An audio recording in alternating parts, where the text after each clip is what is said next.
로마서 8장 28절로 39절 말씀 길지만 함께 교독하십니다. 우리가 알거니와 하나님을 사랑하는 자 곧 그 뜻대로 부르심을 입은 자들에게는 모든 것이 합력하여 선을 이루느니라.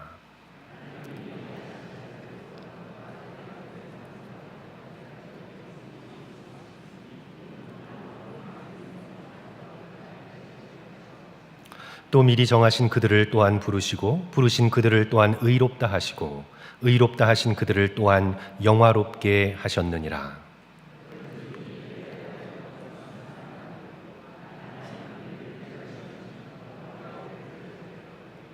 자기 아들을 아끼지 아니하시고 우리 모든 사람을 위하여 내주시니가 어찌 그 아들과 함께 모든 것을 우리에게 주시지 아니하겠느냐.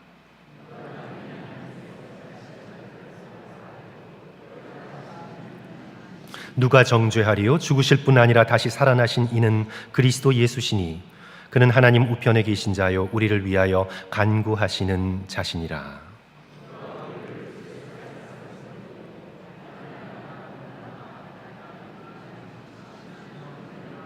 기록된 바 우리가 종일 주를 위하여 죽임을 당하게 되며 도살당할 양같이 여김을 받았나이다 함과 같으니라.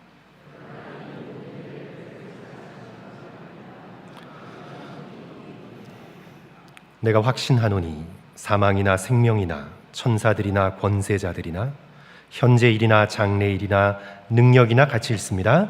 높음이나 깊음이나 다른 어떤 피조물이라도 우리를 우리 주 그리스도 예수 안에 있는 하나님의 사랑에서 끊을 수 없으리라. 아멘.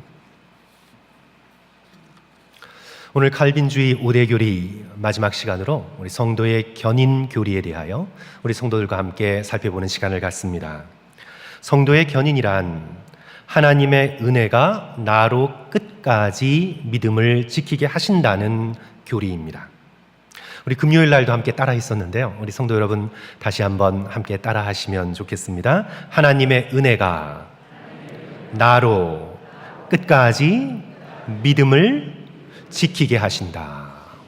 감사합니다. 하나님의 은혜가 나로 끝까지 믿음을 지키게 하신다. 견인이란 굳게 참고 견디다라는 뜻이기에 하나님께서 택함 받은 모든 백성의 믿음을 끝까지 지킬 수 있도록 은혜를 베풀어 주신다는 그런 교리입니다. 성도의 견인은 우리가 앞에서 살펴본 칼빈주의 5대 교리, 그 교리의 당연한 귀결입니다. 전적으로 타락한 우리를 무조건적으로 선택해 주셔서 위하여 십자가에서 완벽한 속죄를 이루어 주시고 마침내 그 복음을 믿을 수 있도록 불가항력적 은혜로 불러주셔서 우리를 구원해 주셨습니다. 그렇다면 당연히 예수 그리스도께서 재림하실 그때까지 우리가 믿음을 잃지 않고 간직할 수 있도록 하나님께서 역사하실 것입니다. 우리가 중간에 믿음을 잊어버리고 구원에서 탈락된다면 하나님께서 우리를 위해 하신 구원의 경륜의 모든 것이 소용없어지기 때문에 하나님께서는 끝까지 우리가 믿음을 지키도록 우리를 이끌어 주십니다. 웨스트민스터 신앙 고백은 이렇게 고백합니다. 하나님께서 그 사랑하시는 자 안에서, 예수 그리스도 안에서 받아주시고 부르시고 성령으로 거룩하게 하신 자들은 결코 완전히 또는 최종적으로 은혜의 상태에서 벗어날 수 없으며 잠깐 근심할 수 있고 의심할 수 있고 믿음을 떠난 것처럼 보일 수 있겠지만 그러나 결코 완전히 또는 최종적으로 은혜의 상태에서 벗어날 수 없으며 결국 끝까지 견디어 영원한 구원을 얻게 된다고 웨스트민스터 신앙 고백이 우리에게 가르쳐주고 있습니다. 오늘 저는 성도 여러분들과 함께 구원의 완성을 가르치는 성도의 견인의 교리를 우리가 함께 살펴봄으로써 칼빈주의 5대 교리를 결론 내리고자 합니다. 오늘 성도의 견인 교리를 두 부분으로 나누어서 우리가 함께 살펴봅니다. 먼저 성도입니다. 성도란 무엇인가? 사랑하는 성도 여러분, 하나님께서는 택하신 자를 향한 크신 뜻을 가지고 있습니다. 오늘 저와 여러분을 향해 하나님께서는 높으신 뜻을 가지고 있습니다. 그저 세상에 파묻혀서 정신없이 살다가 간신히 구원의 커트라인만 달랑 통과하여 구원받는 그런 작고도 초라한 뜻을 가지고 계신 것이 아니라 우리 모두가 예수 그리스도를 닮게 되는 크고도 놀라운 뜻을 우리 각자를 향하여 가지고 계십니다. 오늘 29절의 말씀이죠. 하나님이 미리 아신 자들을 또한 그 아들의 형상을 본받게 하기 위하여 미리 정하셨으니, 하나님께서 우리를 미리 정하시고 택하시고 부르시고 의롭다 하신 궁극적인 목적은 우리로 하나님의 아들의 형상을 본받게 하기 위하심입니다. 30절에서는 그것을 영화다, glorification이다 표현을 했습니다. 30절 말씀 봅니다. 또 미리 정하신 그들을 또한 부르시고 부르신 그들을 또한 의롭다 하시고 의롭다 하신 그들을 또한 어떻게 하셨다고요? 영화롭게 하셨느니라. 당시 로마에 사는 그리스도인들은 이 영화롭다라는 말을 듣는 순간 깜짝 놀랐을 것입니다. 이 독사조라는 이 영화롭게 하다라는 단어는 인간에게는 사용되어지지 않는 단어입니다. 그 당시 이방인들이 믿고 있었던 최고의 신이라 여겨지는 제우스나 아폴로 같은 신에게 쓰이는 단어이지 감히 인간이 영화롭게 될 수는 없습니다. 최고로 가봐야 로마 황제 정도가 신의 아들이라 칭함을 받아서 영화롭게 될 수 있을 뿐 인간은 영화롭다라는 단어를 자신에게 적용할 수 없었습니다. 지금 사도 바울께서 당시 그리스 로마 문화권에서 신들에게나 적용되는 표현을 하고 있는 것입니다. 하나님께서 너희를 부르신 목적은 너희들을 다 God-like, 신들처럼 만들려고 하시는 것이다. 우리를 향한 상상할 수 없는 크고 높으신 뜻입니다. 물론 우리가 하나님처럼 된다는 것은 아닙니다. 우리는 구원받은 후에 천국에 가서도 창조주와 피조물의 경계는 절대적일 것입니다. 하나님은 여전히 하나님이시고 우리는 영화롭게 되었으나 우리는 여전히 피조물일 것입니다. 하지만 우리로 예수 그리스도의 형상을 본받게 하셨습니다. 그 아들의 형상을 본받게 하셨으니, 그래서 우리를 당신의 아들로 양자 삼아주신 것입니다. 이는 그로 많은 형제 중에서 맏아들이 되게 하려 하심이냐. 예수께서 맏아들이 되시고 우리는 감히 예수님의 동생들이 되는 것입니다.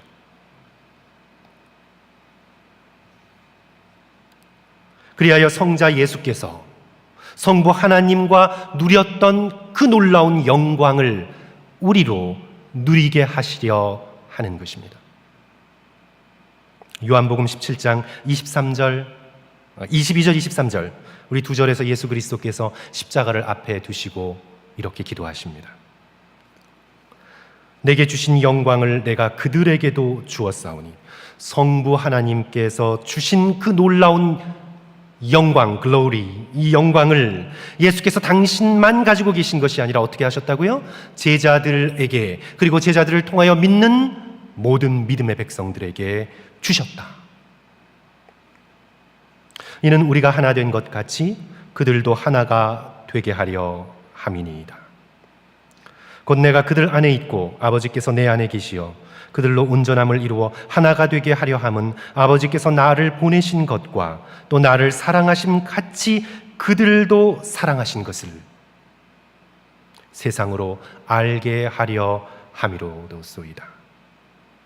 놀랍지요, 성도 여러분. 삼위일체 하나님 사이에서 충만하신 그 영광을 우리에게도 주신다. 하나님께서 예수님을 사랑하신 그 놀랍고도 깊은 사랑을 우리에게도 주신다. 너무 놀라워서 믿기 힘든 약속입니다. 저는 이토록 깊은 하나님의 사랑을 도무지 짐작조차 할 수 없었는데 팀 켈러의 설명을 듣고는 좀 더 현실적으로 이해할 수 있게 되었습니다. 제가 언젠가 금요 예배 시간에 성도들께 말씀드린 적이 있었는데요.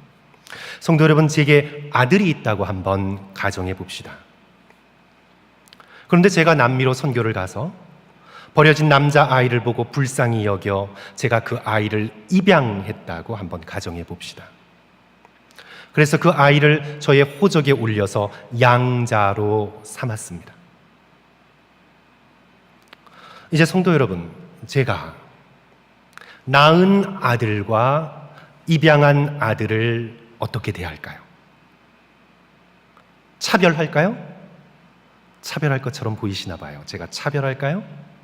낳은 아들은 100% 올게닉 계란으로 늘 먹이고 입양한 아들은 가끔씩 살충제 계란을 제가 먹일까요? 제가 이 직접 낳은 아들과 입양한 아들을 제가 어떻게 대할까요? 제가 만약 인격적으로 성숙한 사람이라면 낳은 아들과 입양한 아들을 거의 똑같이 99%는 같이, 피는 물보다 진하다는 속설이 있기 때문에 본능적 감정의 사랑의 영역에서는 모르겠습니다. 그러나 제가 좀 성숙된 사람이라면 저는 낳은 아들과 입양한 아들을 99% 정도는 똑같이 사랑할 것 같습니다. 그런데 만약 성도님들이 모르게 제가 천사처럼 마음이 착해요. 지금 저를 보시는 것과 비교할 수 없이 제가 천사와 같이 마음이 착하고 제가 성자처럼 인격이 고매하고 만약 현자처럼 지극히 지혜롭다면 아마도 저는 99.99999% 똑같은 마음으로 제가 낳은 아들과 입양한 아들을 사랑할 것입니다. 좀 더 발전시켜보면, 그런데 만약 하나님께서 입양하셨다면 사랑이 무한하시고 지극히 의로우시고 한없이 공평하신 하나님께서 죽음의 계곡에 죽어가던 우리를 건져내셔서 당신의 호적에 올리시고 양자 삼아주셨다면 하나님께서 친히 낳으신 맏아들 예수 그리스도와 양자로 입양된 우리를 어떻게 사랑하실까요, 성도 여러분? 똑같이. 믿기지 않는 말씀입니다. 성부 하나님께서 성자 예수 그리스도를 사랑하는 동일한 사랑으로 오늘 저와 여러분을 사랑하신다는 것, 우리가 그것의 1%만이라도 믿을 수 있다면 오늘 우리의 인생이 얼마나 달라지겠습니까? 우리가 십자가를 통해 하나님께로부터 받은 사랑이 얼마나 큰지 사도 요한께서 이렇게 감탄하고 있는 것입니다. 요한일서 3장 1절과 2절, 보라, 아버지께서 어떠한 사랑을 우리에게 베푸사 하나님의 자녀라 일컬음을 받게 하셨는고 우리가 그러하도다. 사랑하는 자들아, 우리가 지금은 하나님의 자녀라 장래에 어떻게 될지는 아직 나타나지 아니하였으나 그러나 그가 나타나시면, 예수께서 재림하시면 우리가 그와 같을 줄을 아는 것은, 예수께서 재림하시는 날 우리가 예수 그리스도와 같이 될 것을 아는 것은 그의 참모습 그대로 볼 것이기 때문이니, 그리스도의 재림의 때에 우리가 글로리, 영화를 입어서 예수님처럼 될 것이다. 놀라운 약속입니다. 이것이 바로 사랑하는 성도 여러분, 우리가 성도라, the saints라 부르는 말의 뜻입니다. 우리는 그냥 성도님, 성도 여러분, 내가 성도구나 이렇게 우리가 생각할지 모르지만 우리는 그 말 뜻을 깨닫고 있지 못하는 것입니다. 성도가 되었다는 것, 이것이 얼마나 놀랍고도 은혜로운 믿는 자의 특권인지 우리는 예수 그리스도 앞에 설 때 비로소 깨닫게 될 것입니다. 사랑하는 성도 여러분, 사랑은 사람을 변화시킵니다. 사랑에 빠진 사람은 뭔가 다릅니다. 청년 사역을 하다 보면 말하지 않아도 알게 돼요. 누가 누구에게 관심이 있고 누가 누구를 사귀고 사랑하는지 몰래 사귀고 자기네들끼리는 숨긴다고 하지만 사랑은 결코 숨길 수가 없습니다. 사랑은 사람을 그대로 놔두지 않습니다. 인간적 사랑이 그럴진데 하나님께서 우리를 그토록 어마어마하게 사랑하신다면 사랑하는 성도 여러분, 저와 여러분은 반드시 변하게 되어 있습니다. 문제는 우리가 이 땅을 살아가면서 그 사랑의 넓이와 깊이와 크기를 깨달아 예수 그리스도의 형상을 닮은 자가 되어 나가는 것입니다.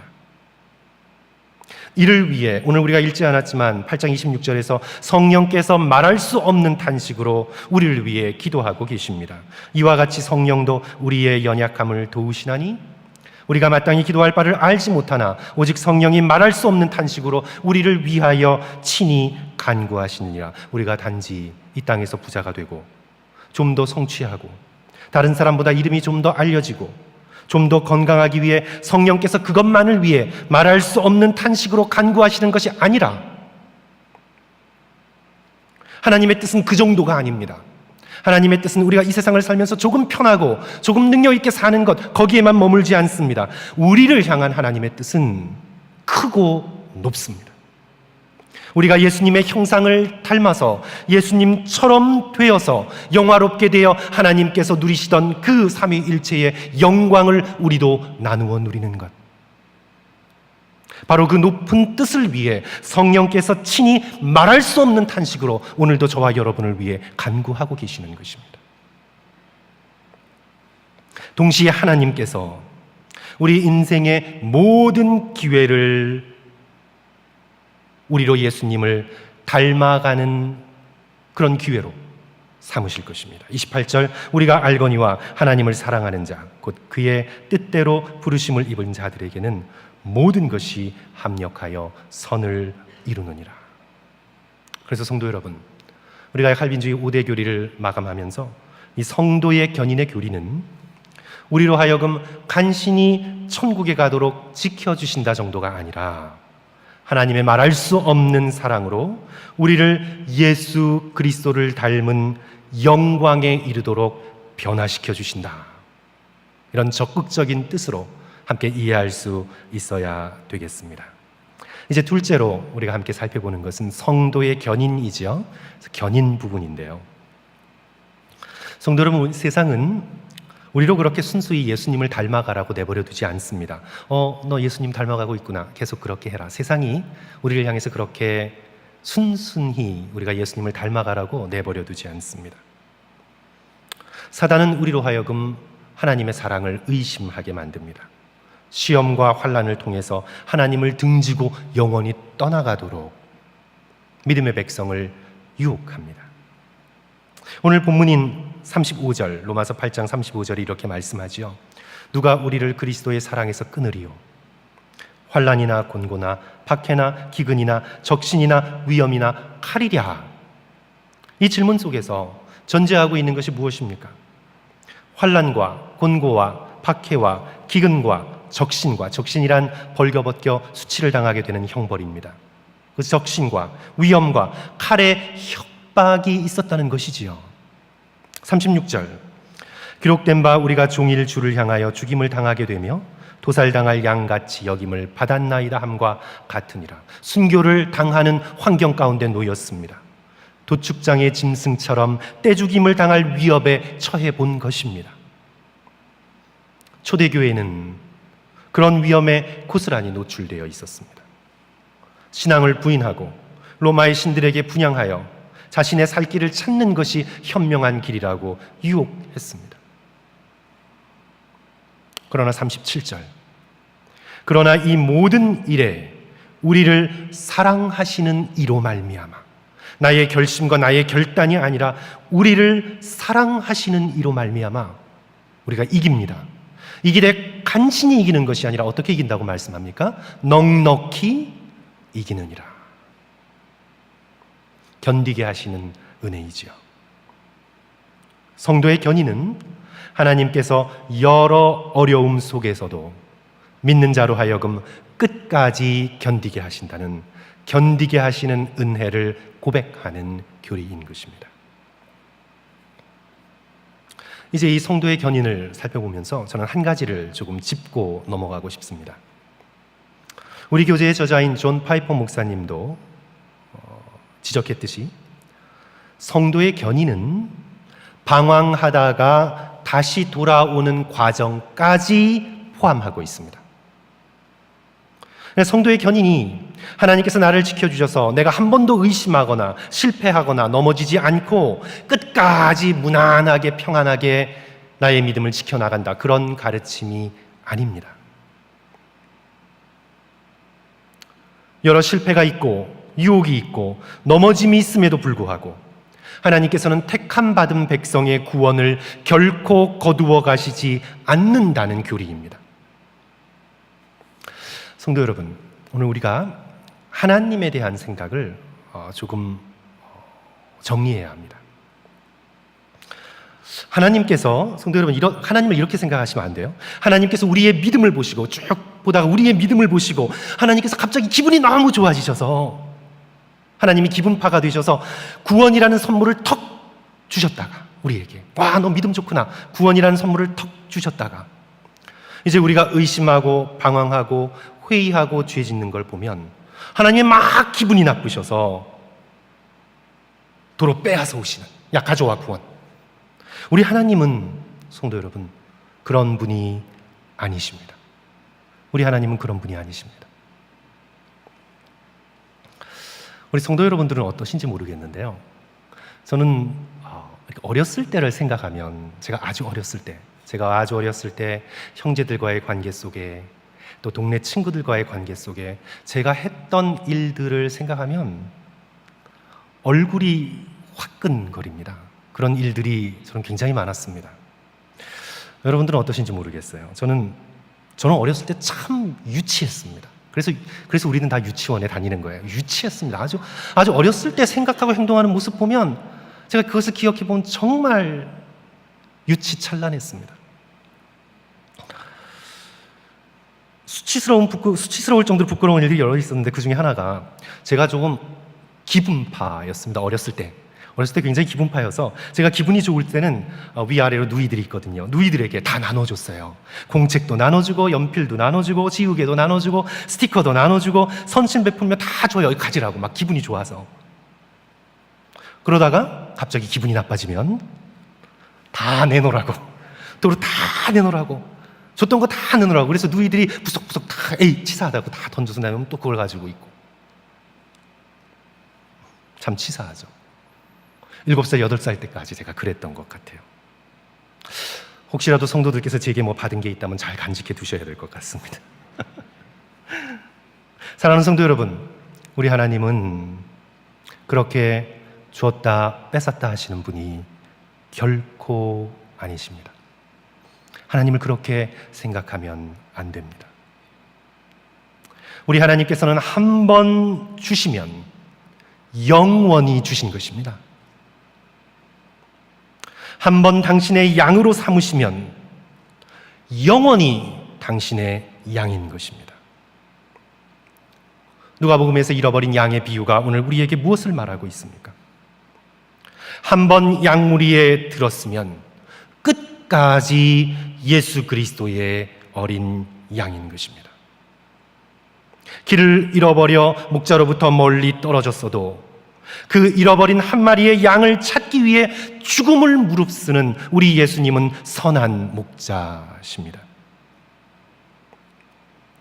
오늘 저와 여러분이 함께 읽은 38절과 39절의 이 말씀이 택하신 백성을 향한 영원한 사랑, 즐기고도 즐긴 사랑을 증거하고 있지 않습니까?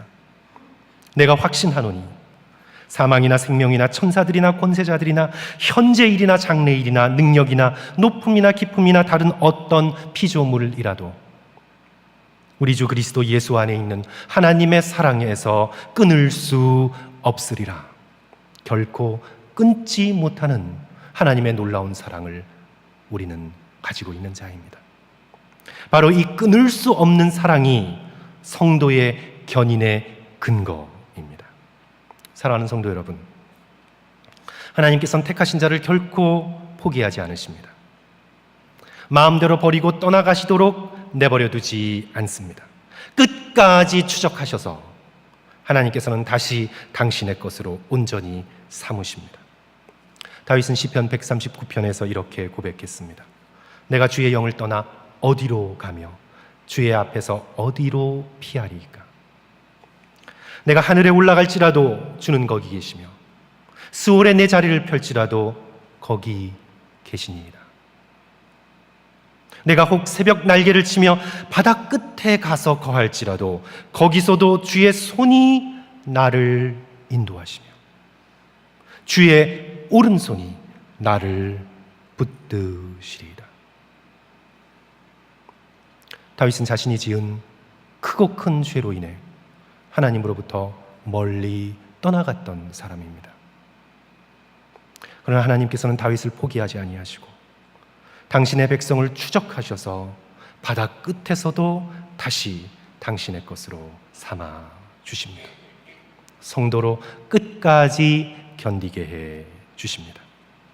저는 오늘 칼빈주의 5대 교리를 19세기 영국 시인인 프란시스 톰슨의 하늘의 추격자라는 시로 결론 지으려고 합니다. 많은 칼빈주의 설교가들이 프란시스 톰슨은 캐톨릭이었습니다. 그러나 그게 캐톨릭이었지만 이 많은 칼빈주의 설교자들이 이 프란시스 톰슨의 이 하늘의 추격자라는 이 시를 불가항력적 은혜 교리를 설명하는데 아주 자주 인용을 합니다. 저는 이 불가항력적 은혜의 교리뿐만 아니라 이 프란시스 톰슨의 이 시가 칼빈주의 5대 교리를 정리하는데 더 적합하다고 생각했습니다. 프란시스 톰슨은 참 불행한 삶을 살았습니다. 그가 의학까지 공부한 엘리트였으나 약물 치료를 받다가 아편에 중독되었습니다. 아편을 진통제로 마취제로 써서 아편에 중독되어서 그 이후로 길거리를 전전하며 살아갑니다. 그러면서 그가 그 가운데서 시를 쓰지요. 이제 그의 문학성을 높이 평가한 몇몇 사람에게 잠시 돌봄을 받긴 받지만 다시 이곳저곳 떠돌며 세상을 삽니다. 극심한 우울증으로 자살을 여러 번 시도했습니다. 그러다가 결국 48살의 나이에 폐결핵에 걸려서 생을 마감합니다.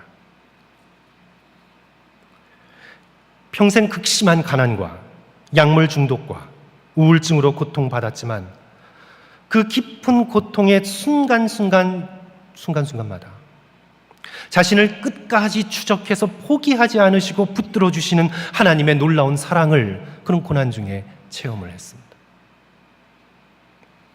그 체험을 그가 시로 쓴 것이 하늘의 추격자라는 시입니다.